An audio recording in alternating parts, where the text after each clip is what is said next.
નમસ્તે મિત્રો, સ્વાગત છે તમારું મારા આજના નવા વિડીયોમાં. તો મિત્રો, આજે આપણે બનાવીશું ભરેલા કારેલા. એમાં આપણે આલુનું સ્ટફિંગ કરીશું. તો મેં 250 ગ્રામ જેટલા કારેલા લીધા છે. એને સાફ પાણીથી ધોઈ અને એની છાલ નીકાળી લીધી છે અને એને આ રીતે એની અંદરથી બધા જ બી કાઢી દીધા છે. આ રીતે બધા કારેલાને મેં તૈયાર કરી દીધા છે અને આ એની જે છાલ છે એનો પણ આપણે ઉપયોગ કરવાના છીએ. આના પણ આપણે ભજીયા બનાવીશું કારેલાની છાલના, એટલે આનો પણ આપણે ઉપયોગ કરીશું. તો મિત્રો, સૌ પ્રથમ કારેલાને એક ચોખ્ખા પાણીમાં મૂકી એમાં મીઠું અને આપણે હળદર એડ કરી દઈશું, જેથી કરીને એમાં જે કડવાશ રહી હોય એ કડવાશ દૂર થઈ જાય. એમાં અડધી ચમચી જેટલું મીઠું નાખીશું. એમાં થોડી હળદર એડ કરીશું. હવે એને બરાબર હળદર અને મીઠાના પાણીમાં સારી રીતે મિક્સ કરી દઈશું. જો તમને હળદર ઓછી લાગે તો તમે બીજી પણ એડ કરી શકો છો. બસ આ કારેલા પાણીની અંદર એકદમ ડૂબે એ રીતે આપણે આને 10-1 મિનિટ માટે મૂકી દેવાના છે. 10-15 મિનિટ થાય તો પણ કંઈ વાંધો નહીં. ત્યારબાદ મિત્રો, હવે આને આપણે સાઈડમાં કરી દઈશું. ત્યારબાદ બીજા એક વાસણમાં પાણી લઈશું. એમાં પણ આપણે સેમ પ્રોસેસ, હળદર લઈશું, એમાં મીઠું એડ કરીશું. એમાં જે કારેલાની આપણે જે છાલ રાખી છે એને આપણે આમાં એડ કરી દઈશું. આપણે આમાં મોટી મોટી જે છાલ છે એનો જ ઉપયોગ કરીશું. બાકી જે ઝીણી ઝીણી છે એનો આપણે આમાં ઉપયોગ નહીં કરીએ. જે હાથમાં આવે મોટી છાલ એ આપણે આમાં એડ કરી લેવાની છે. બસ બીજી છાલનો આપણે ઉપયોગ નથી કરવાનો. આને પણ આપણે બરાબર હલાવીને 10-15 મિનિટ માટે આપણે છોડી દઈશું. તો મિત્રો, આપણી કારેલાની છાલ અને આપણા કારેલા ડીપ થાય ત્યાં સુધી આપણે અંદર ભરવાના મિશ્રણની તૈયારી કરીએ. તો અહીંયા મેં એક બટાકો લીધો છે. એને સરસ સુધારી અને સાફ પાણીથી ધોઈ દીધો છે. એમાં આપણે મીઠું એડ કરીશું થોડું, અને એમાં પાણી નાખી અને આપણે એને કૂક થવા દઈશું.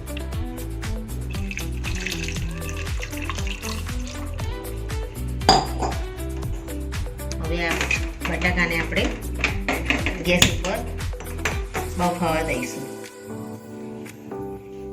ઢાંકીને.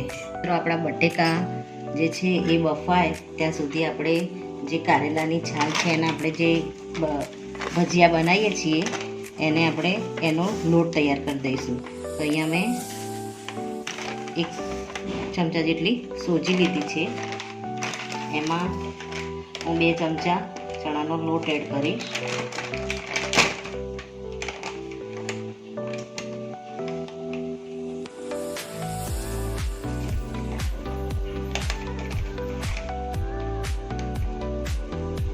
ત્યારબાદ એમાં આપણે બીજા મસાલા એડ કરીશું. તો એમાં સૌ પ્રથમ તો આપણે અજમો નાખીશું. એને હાથ વડે થોડો મસળી અને આમાં એડ કરી દઈશું. ત્યારબાદ હળદર થોડી નાખીશું, મરચું નાખીશું, મીઠું એડ કરીશું, ધાણા જીરુંનો પાવડર એડ કરીશું, અડધી ચમચી ગરમ મસાલો, અને આમાં ઝીણી સમારેલી ડુંગળી એડ કરીશું. એક મેં મીડિયમ સાઇઝની ડુંગળી લીધી છે, એને હું આની અંદર એડ કરી દઈશ. હવે આમાં થોડું પાણી રેડી અને આપણે એને મિક્સ કરીશું. એકદમ ઢીલું નથી કરવાનું, કારણ કે આપણી કારેલાની છાલ થોડી હળદર મીઠાના પાણીમાં પલળી જાય એટલે આપણે આમાં એડ કરવાની છે. તો આને આપણે મિક્સ કરી દઈશું.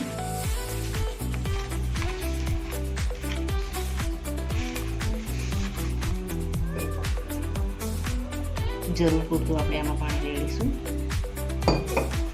થોડું આપણે કઠણ જ રાખીશું. કારેલાની છાલ આની અંદર એડ કરી અને પાછું ફરીથી હલાવીશું. મિત્રો, આ કારેલાની જે આપણે છાલને આમાં હળદર મીઠાના પાણીમાં ડીપ કરીને રાખી છે એને આપણે બરાબર નીચોવી અને આમાં એડ કરી દઈશું.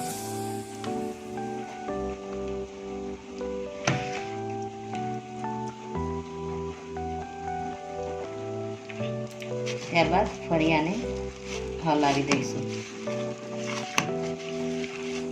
આનું પાણી એડ કરીશું આપણે જરૂર પૂરતું. મિત્રો, તમે હાથની મદદથી પણ હલાવશો તો સરસ રીતે અંદર મિક્સ થઈ જશે. આમાં થોડું પાણી એડ કરીશું. હવે આને બરાબર મિક્સ કરી દઈશું. મિત્રો, આપણે હાથથી બરાબર હલાવી દઈશું અને એમાં બીજી પણ જે કારેલાની છાલ પડી હતી એને આપણે આમાં એડ કરી દઈશું. આમાં આપણે સોજી પણ લીધી છે એટલે સોજી છે ને થોડું પાણી આના પી લેશે, ઓબ્ઝર્વ થઈ જશે. એટલે આપણે આને 10 થી 15 મિનિટ માટે રેસ્ટ કરવા મૂકી દઈશું. મિત્રો, હવે આપણે આ ભજીયાનું આપણે ખીરું પલાળ્યું છે એ થોડું સારી રીતે મેલ્ટ થઈ જાય ત્યાં સુધી આપણે બટેકાને ચેક કરી લઈશું. આપણા બટેકા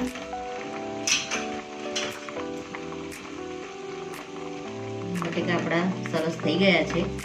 હવે આપણે ગેસ બંધ કરી અને બટેકાને અલગ કાઢી દઈશું અને એને ઠરવા દઈશું.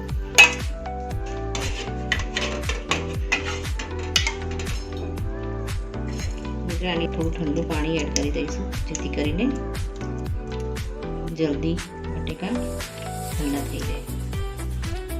હવે આપણે બટેકા ઠરે ત્યાં સુધી આપણે બધા મસાલાને મિક્સ કરીશું. મિત્રો, આમાં આપણે બટેકા ઠરે ત્યાં સુધી આપણે મસાલો કરીશું અને થોડી હળદર એડ કરીશું કારણ કે કારેલામાં આપણે હળદર ડીપ કરીને મૂક્યા છે. એમાં થોડું મીઠું એડ કરીશું. મરચું લઈશું અડધી ચમચી. ધાણા જીરુંનો મસાલો લઈશું. મરી પાવડરને મેં ક્રશ કરીને રાખ્યો છે. 8 થી 10 નંગ મરી લીધા, એને આ રીતે ક્રશ કરી અને રાખ્યા છે. જીરું એને પણ થોડું ક્રશ કરી લીધું છે અને આમાં એડ કરી દઈશું. ત્યારબાદ મેં વરિયાળી લીધી છે એને પણ આમાં એડ કરી દઈશ. થોડી વરિયાળી આપણે વઘારમાં એડ કરીશું. હવે આની અંદર લસણ મેં વાટીને રાખ્યું છે. 4 થી 5 કળી લસણ એને આમાં એડ કરી દઈશ.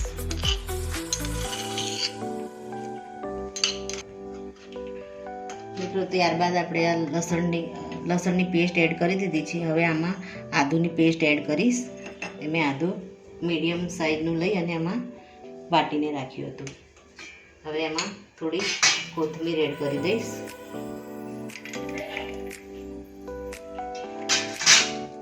હવે આમાં આપણા જે બટેકા રેડી રાખ્યા હતા એને આપણે આમાં ક્રશ કરી દઈશું. આ મસાલામાં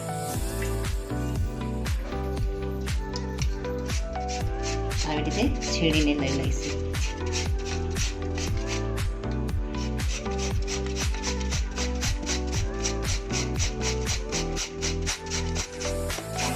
બટાકાને એકદમ આ રીતે લચ્છા પડે એ રીતે, જેથી કરીને એમાં બહુ પાણી ના રહે એ રીતે આપણે આમાં બહુ મેં એકદમ વધારે ઓવરકુક નથી થવા દીધા.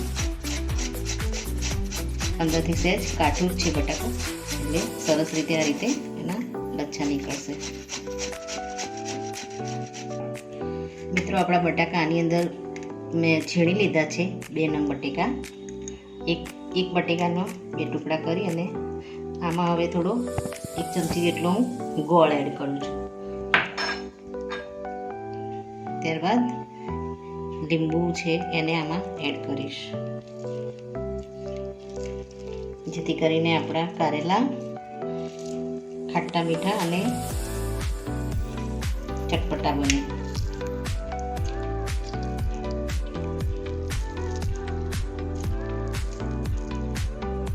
આપણે લીંબુનો રસ એડ કરી દીધો છે. હવે આને હાથથી આપણે મિક્સ કરી દઈશું. ગોળને મેં ઝીણો એકદમ સુધારીને લીધો છે. તમે આમાં ખાંડનો પણ ઉપયોગ કરી શકો છો.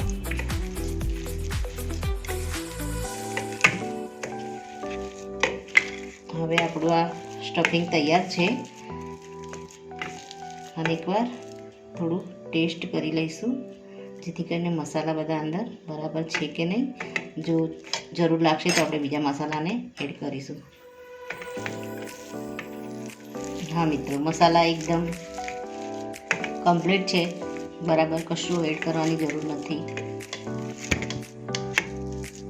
હવે આ સ્ટફિંગને આપણે કારેલામાં, મિત્રો આપણા કારેલામાંથી જે વધારાની જે કડવાશ હોય બધી આમાં નીકળી ગઈ હશે. હવે આને આપણે એકદમ નીચોવી અને અલગ કરી દઈશું.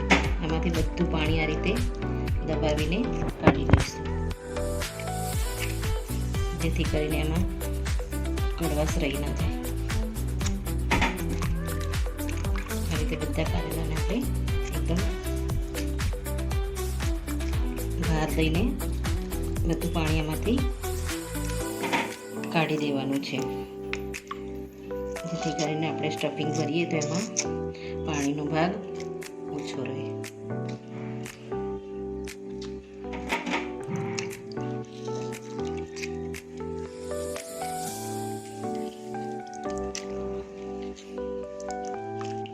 તો મિત્રો આપણે કારેલાને એકદમ નીચોવી અને બધું પાણી એમાંથી કાઢી લીધું છે. હવે આમાં આપણે આ સ્ટફિંગ જે તૈયાર કર્યું એને આપણે આમાં ભરીશું.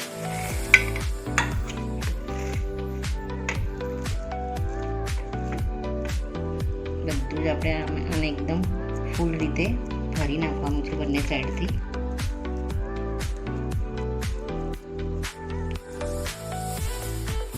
એકદમ આમ અંદર પુશ કરી અને ભરવાનું છે આ રીતે. એકદમ બંને સાઈડથી સરસ બધો મસાલો છેક અંદર સુધી આપણે આમાં જવા દઈશું.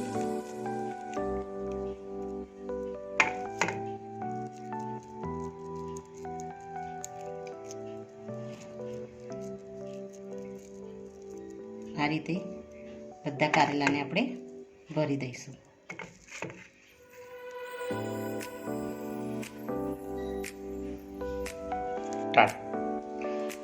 તો મિત્રો આપણા કારેલામાં બધું સ્ટફિંગ ભરાઈ ગયું છે સરસ રીતે. હવે આપણે આને ફ્રાય કરીશું. તો મિત્રો આપણે કારેલાને ફ્રાય કરી દઈશું. તો આમાં મેં સૌપ્રથમ કઢાઈ ગેસ ઉપર મૂકી દીધી છે. એમાં થોડી રાઈ એડ કરીશ. રાઈ થોડી આપણી શેકાય ત્યારબાદ એમાં તેલ એડ કરીશ. મોટા ચમચા મેં તેલ લીધું છે અહીંયા, એને આમાં એડ કરી દઈશ. કારણ કે કારેલાને આપણે બોઇલ નથી કર્યા એટલે આપણે તેલમાં જ એને શેકાવા દઈશું. તેલ રાઈ આપણી બરાબર થઈ ગઈ છે. હવે આપણે એમાં વરિયાળી એડ કરીશું, જે આપણે અલગ રાખી હતી એને.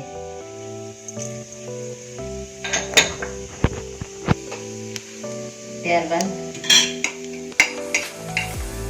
ડુંગળી એકદમ નાની સાઈઝ ડુંગળી લીધી છે, એને કટ કરી દીધી છે, એને આમાં એડ કરીશું.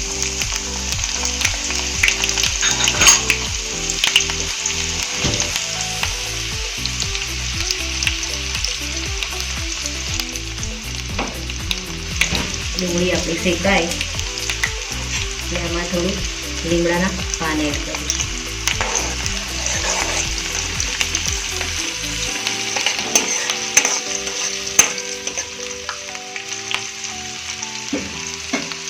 હવે આમાં આપણે કારેલાને આ રીતે એડ કરી દઈશું, જેથી કરીને આપણા કારેલા સારી રીતે, આપણે અત્યારે આને હલાવવાના નથી, બરાબર નીચેથી કૂક થાય, એકદમ સરસ ચડી જાય પછી જ આને આપણે પલટાવીશું. ત્યાં સુધી આને મીડિયમ ગેસ ઉપર આપણે થવા દઈશું.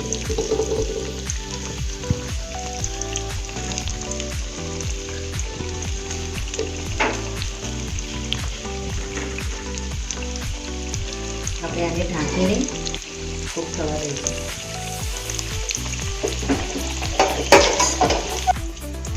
તો મિત્રો આપણે હવે કારેલાને ફરી એકવાર ચેક કરી લઈશું. આપણી ડુંગળી અંદર સરસ ક્રિસ્પી થઈ ગઈ છે. હવે કારેલાને આપણે થોડા પલટાવીશું, તો એમાંથી જે મસાલો છે નીકળશે નહીં અને આપણા કારેલા તમે જોઈ શકો છો સરસ રીતે કૂક થઈ ગયા છે. અને થોડા હલાવી દઈશું. આમાં ઉપરથી આપણે કાશ્મીરી મરચું જે છે કલર માટે આપણે એને ઉપરથી એડ કરીશું. થોડું દાણા જીરુંનો પાવડર એડ કરીશું.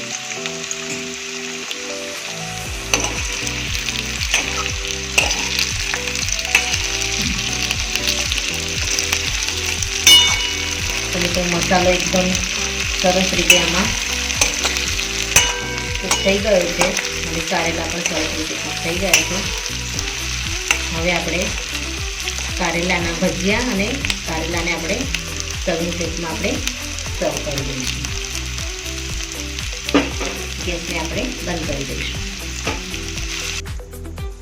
મિત્રો, આપણું કારેલા બીજી સાઈડથી બરાબર સરસ રીતે ચડે ત્યાં સુધી આપણે જે કારેલાના ભજીયાનું આપણે મિશ્રણ તૈયાર કર્યું હતું એ બરાબર એકદમ રેડી થઈ ગયું છે.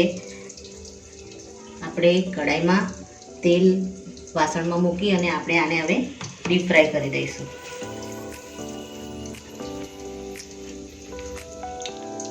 એકવાર આપણે ચેક કરી લઈશું તેલને. થોડું થવા દઈશું તેલ.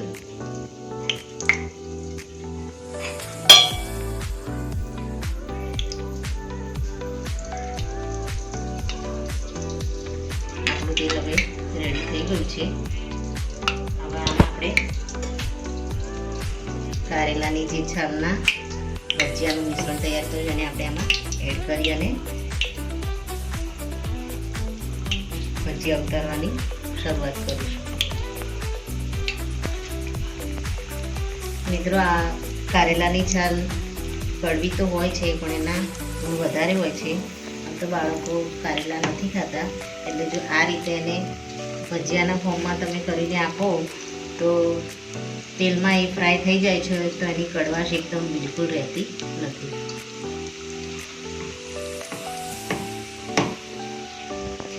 બસ આમાં જેટલા આપણે એડ કરી શકીએ એટલા ભજીયા એડ કરી અને એને થોડી વાર પછી હલાવી લઈશું.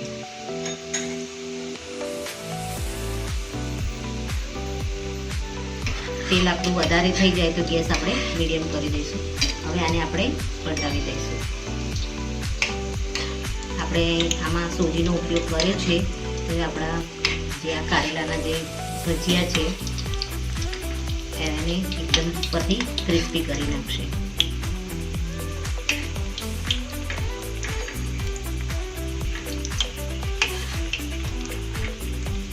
મિત્રો, આપણા ઉપરથી સરસ એવા ભજીયા થઈ ગયા છે. હવે અમે પાછળથી પણ થોડા ચડવા દઈશું.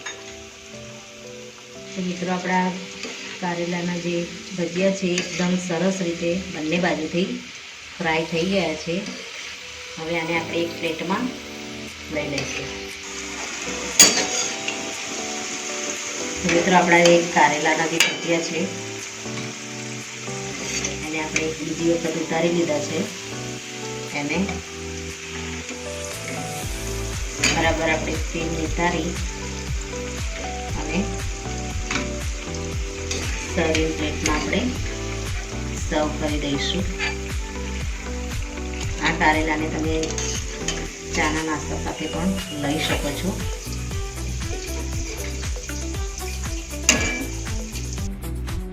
તો મિત્રો આપણા રેડી છે આપણા આલુ સ્ટફ કારેલા અને એની છાલમાંથી બનાવેલા ભજીયા. જો તમને મારો આ વિડીયો સારો લાગ્યો હોય તો મારી ચેનલને લાઈક કરજો, શેર કરજો અને સબસ્ક્રાઈબ જરૂરથી કરજો. Thank you.